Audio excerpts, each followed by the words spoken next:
Ang bango.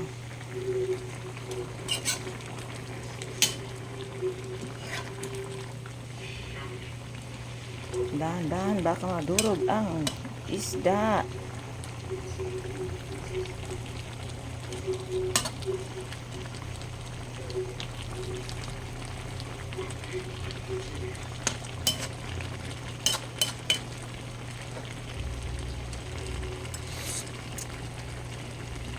Lagyan natin ng patis.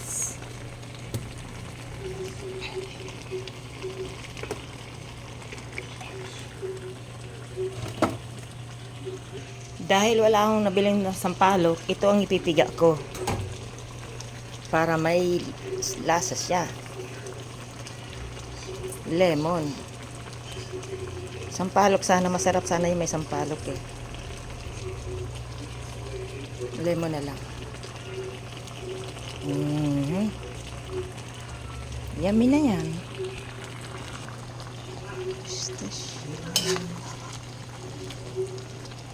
Wala na yung red sili.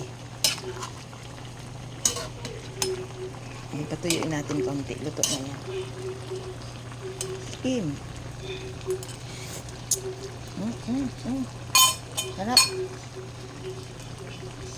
Konting iodize lang.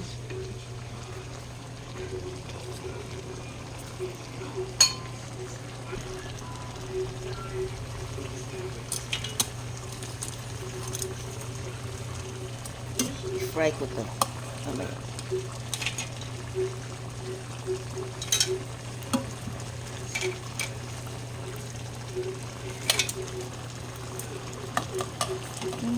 Ito pagkain ng dugyan.